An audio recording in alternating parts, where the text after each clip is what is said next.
à Madame Joyce Msuya. Mr. President. Monsieur le Président, Mesdames et Messieurs les membres du Conseil de sécurité, permettez-moi d'aller droit au but. Les attaques ciblant les travailleurs humanitaires doivent cesser. Les auteurs doivent rendre des comptes. Les travailleurs humanitaires sont tués et les chiffres sont inédits. Selon les données disponibles, 2024 a été la pire année jamais enregistrée. 377 travailleurs humanitaires ont été tués dans 20 pays. Cela représente 100 décès de plus que 2023, année pendant laquelle il y avait déjà eu une augmentation de 137% des tués par rapport à 2022. Il y a eu également de nombreux travailleurs humanitaires qui ont été blessés, enlevés, attaqués ou arrêtés arbitrairement. Les 2 dernières années ont été particulièrement brutales au Soudan. Au moins 84 travailleurs humanitaires, tous des ressortissants soudanais, ont été tués depuis le début du conflit en avril 2023.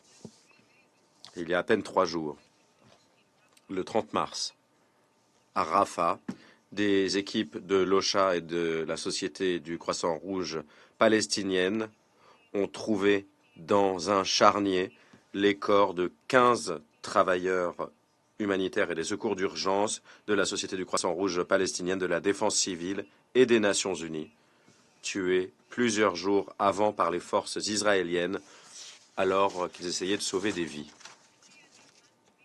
Leurs véhicules, qui étaient clairement identifiés, ont été retrouvés, détruits.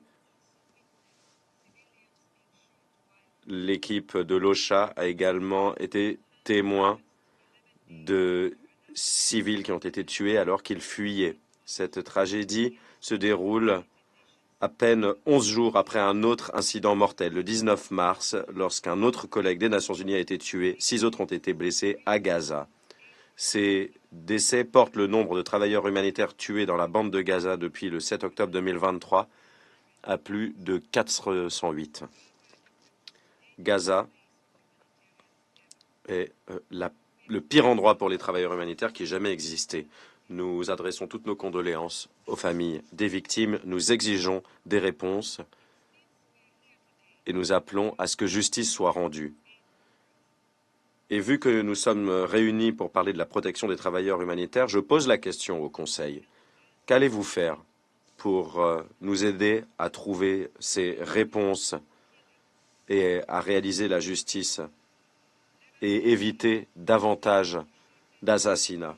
Monsieur le Président, soyons clairs, nous ne manquons pas de cadres juridiques internationaux robustes en matière de protection des travailleurs humanitaires, des travailleurs de l'ONU.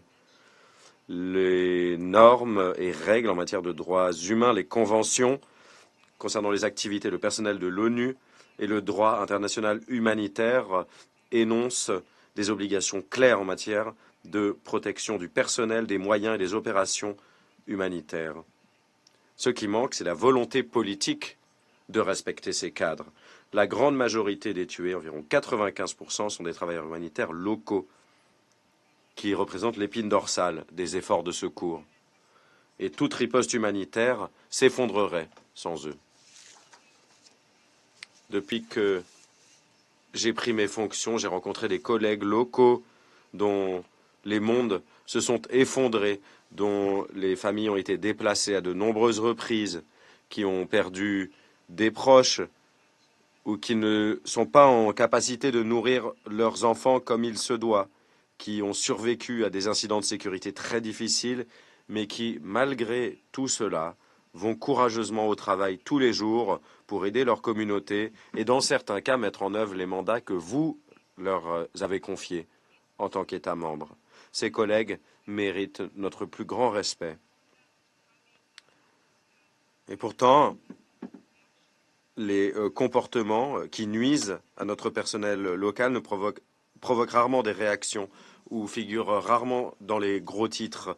La Fédération internationale du Croissant Rouge et de la des sociétés du Croissant Rouge et de la Croix-Rouge ont constaté que l'assassinat de travailleurs humanitaires locaux sont 500 fois moins couverts sur le plan médiatique que les assassinats de membres du personnel recrutés au plan international.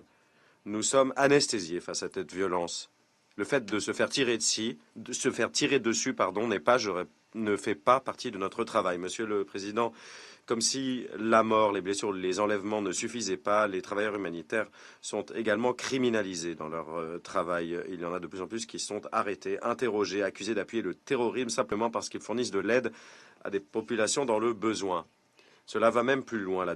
Les campagnes de désinformation et de mésinformation ciblant les organisations humanitaires augmentent en Haïti, dans le territoire palestinien occupé, au Yémen, en RDC. Les campagnes de désinformation ont miné la crédibilité de l'ONU, ont alimenté les troubles sociaux et mis à l'épreuve les relations avec les communautés locales. Au Soudan, depuis avril 2023, des allégations infondées de partialité ont fait que des travailleurs humanitaires ont été attaqués à des checkpoints et n'ont pas pu faire leur travail. Des rapports récents montrent que des travailleurs humanitaires, des bénévoles sont ciblés à Khartoum et au-delà. En Haïti, des gangs armés ont menacé publiquement des travailleurs humanitaires et nombre d'organisations ne peuvent pas se rendre dans les bureaux ou doivent suspendre les opérations. Les déficits de financement risquent de faire empirer la situation, ce qui nous force à faire des choix impossibles entre notre mandat qui consiste à servir les populations les plus touchées et la sécurité de nos équipes. Monsieur le Président, Mesdames et Messieurs les membres du Conseil, l'adoption de la résolution 2730 du Conseil de sécurité représentait un pas important dans la bonne direction et les recommandations du secrétaire général fixent un cap.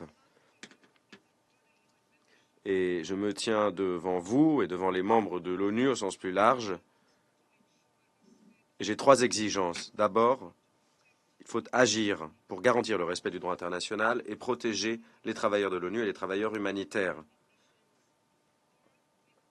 Il y a nombre de mesures concrètes, visite du Conseil de sécurité, mission d'établissement des faits, suspension des transferts d'armes.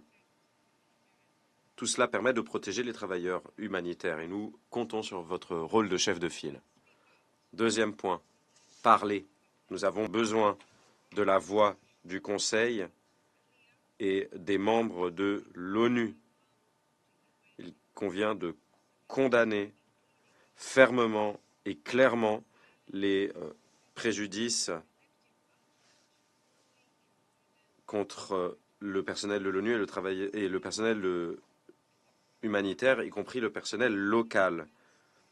Le silence, les incohérences ou les levées de boucliers sélectives ne font qu'encourager les responsables de ces attaques. Nous avons besoin du Conseil de sécurité et des membres de l'ONU qui doivent défendre les organisations de l'ONU et les organisations humanitaires qui sont ciblées ou qui sont attaquées, ou qui sont victimes de campagnes de diffamation. Troisième point, il faut exiger l'application du principe de responsabilité. Les auteurs de violations doivent faire face aux conséquences de leurs actes.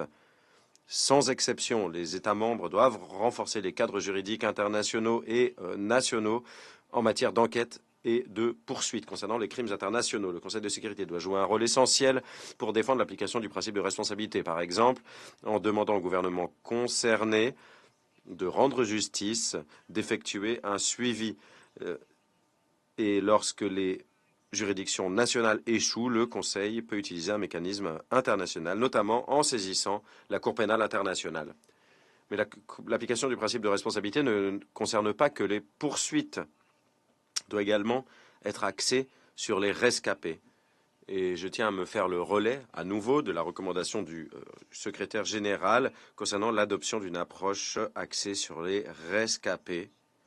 Il faut que les personnes touchées aient voix au chapitre dans les discussions au niveau mondial. Les rescapés et leurs familles ont besoin de manière urgente d'aide juridique, de réparation et d'accès à des services comme l'appui psychologique et en matière de prise en charge des traumatismes. Monsieur le Président, aujourd'hui, alors que nous pleurons la perte de nos collègues, nous devons exiger des mesures concrètes pour que nos équipes puissent travailler en toute sécurité. C'est ce que nous devons aux familles des victimes, aux familles des rescapés, aux communautés que nous servons et à tous les collègues humanitaires qui risquent leur vie au quotidien. Je vous remercie. Je remercie Madame Sueur de son exposé et je donne à présent la parole